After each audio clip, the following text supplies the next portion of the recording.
Okay, so here we are having the Himmel-Blue function, the same as what we solved previously using the BBM method. So same problem we are taking and trying to solve using the simulated annealing function.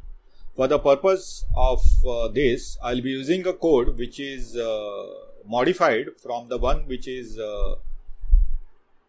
developed by Professor Hedengren. So we will have taken this code and modified it to match with our problem. So in this particular code, we are having the variables which corresponds to the controlling parameters for the problem. So we are defining the number of cycles. So how many number of cycles we want to run this particular problem at a particular temperature, how many values of trials that you want to take. So that is a Tmax in our previous run, and the temperatures. So T1 is the initial temperature that we will be starting with, and Tmin is the final temperature which will be going through. So these are the parameters are defined in this particular problem, and the function that we are talking about is defined at the beginning, function and the constraints. So this is our Himmel-Blue function, and these are the constraints which needs to be satisfied. So the constraints are defined for this particular problem. The simulated annealing algorithm is modified to suit this particular function, and when you take the run for this particular case, you will obtain the solution by using this particular method. We'll use this code to understand what are the effects of changing the temperature, the initial temperature, the final temperature, the number of trials, whether it makes any difference to your solution and how the solution is affected. So let me take the run of this code. So let me just make it a little bigger so that you can see it. So I am taking the run. So I am starting with initial temperature as 100, the final temperature as 0.01, and at a particular temperature I will be searching 50 number of times, and I will be reducing the temperature in 60 steps. So that is what I will be doing in this particular case. So at the end of this run, it gives you graphically what is happening. So it gives you what is the solution. So it finds the solution which is 3, 2 and 4, same as what we obtained by BBM method. So it finds the minimum, but it is more interesting to see how it obtains this particular solution. So in this particular graph, the yellow lines, they indicate the trajectories which are taken by the search path. So as you can see, there is very wide searching which is done in the initial stage, and as you move towards the end, you will find that this point will be converging towards the optima, which is located somewhere here. The next two graphs, they give the variation of objective function as the temperature is decreased. So there are 60 number of cycles for the reduction in temperature, and the red line indicates the variation in the objective function or the energy values. So you can see that initially there is a lot of fluctuation in the objective function. Each of this point is the minimum objective function. What this algorithm predicts as the minimum point is given by this red line. So you can see that initially there is a lot of fluctuation, and as the algorithm proceeds, as you start decreasing the temperature, when temperature becomes sufficiently small, it converges to it stabilizes to a particular value of objective function, which is given in this case as 4, which is the minima which is known to us. And values of the variable x1 and x2, they are given in the blue and green line in this particular graph. So again here you can see that these values are fluctuating a lot in the beginning, but they stabilize as you reduce the temperature, and when the temperature is sufficiently small, you get a good convergence to a problem.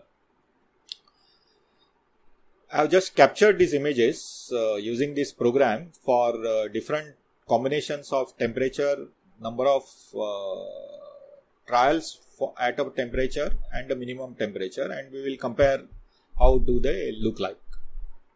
So we'll go back to our presentation. So in the presentation, as I show you just now, so these images are taken from the program which is modified to run the HimaBlue function with integer constraints. The original code is with real values function. It has been modified so that it works for our problem. The left hand figure gives you the contour plot for the objective function and the movement of the search points within this search space. This is the objective function graph, and this is the values of variable x1 and x2. Let's look at the comparison between the variations. So what you see on the top left corner is the original solution. So this is the original solution that is obtained with maximum temperature, beginning temperature as 100, minimum temperature as 0.01, and number of trials within at a particular temperature as 50. So you'll find that it converges to a true minima at the end of this process. In the top right figure, I am changing the value of T minimum, that is the lowest temperature what I'll be reaching. So in a way, I am not going to the very low temperature, but I am stopping somewhere in between. So if you will find here that the fluctuation in objective functions are still existing towards the end.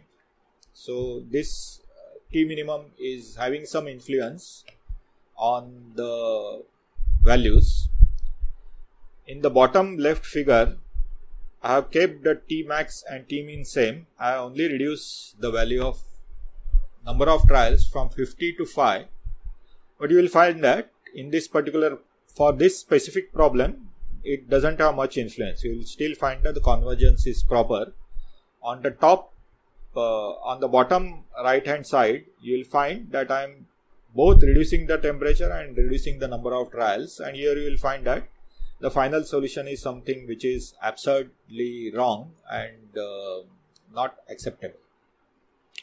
So you will see that in this particular method, a lot of understanding is required in order to know what initial temperature to be taken, what final temperature is to be taken, what cooling schedule, the way the temperature is to be reduced, what pattern is to be used, how many number of trials to be taken in the temperature.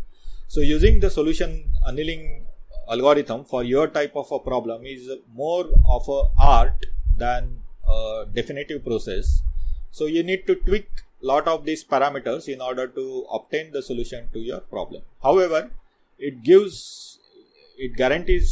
doesn't guarantee, but it almost always gives, for many practical problems, the global minima to the problem, which is very difficult to find, especially in case of large number of problems, large number of variables.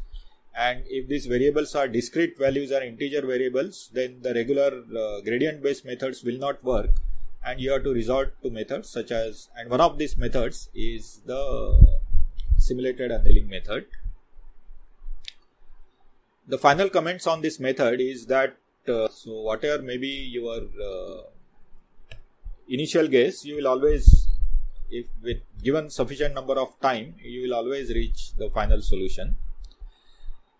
The initial temperature, the final temperature, and the number of iterations are some of the key parameters which influence your final result, and they need to be selected, and there is no rule for finding them. You have to find them more or less by trial and error method.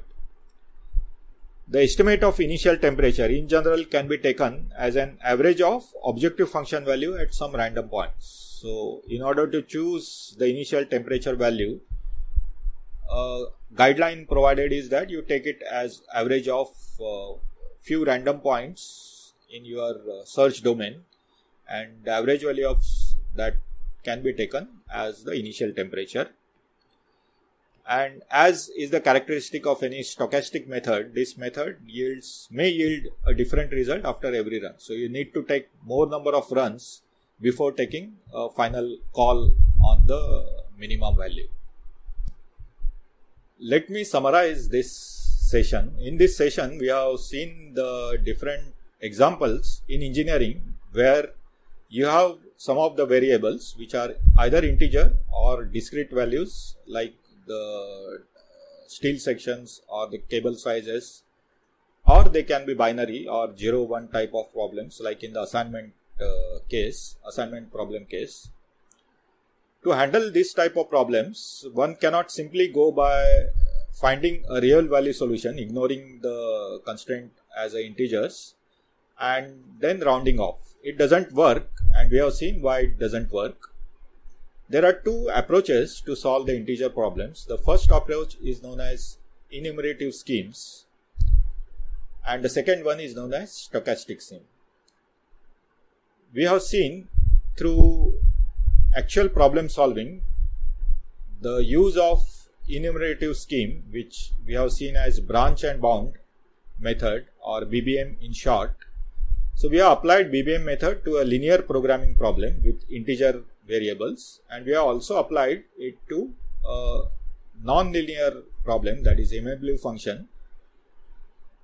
Both these problems can be handled by using the BBM method. So that is one of the approach to solve the integer programming problems. The second approach is that of the stochastic methods. So we have seen simulated annealing as the method. In this method, we are taking analogy of the metallurgical process of annealing, which is used to get a uniform structure in metal after some forming or other operations which cause defects, micro defects in the material. The concept of reducing the temperature, taking the material to higher temperature where the microstructural changes can happen more freely, is used in the optimization, in the sense that initially you allow the variables to move randomly to a wider search space, and later on to restrict this freedom on the variables allows us to find a very good solution to the problem, and it works for both linear as well as non-linear problems. And it is one of the widely used non-traditional method of optimization, which we have seen its implementation for a simple problem by using the code which we have seen in this particular session. So I hope this equips you with tools to handle a wider range of problems, and I hope that you find it interesting, and if you are having some queries, please let me know. So goodbye everyone, and see you in the next session.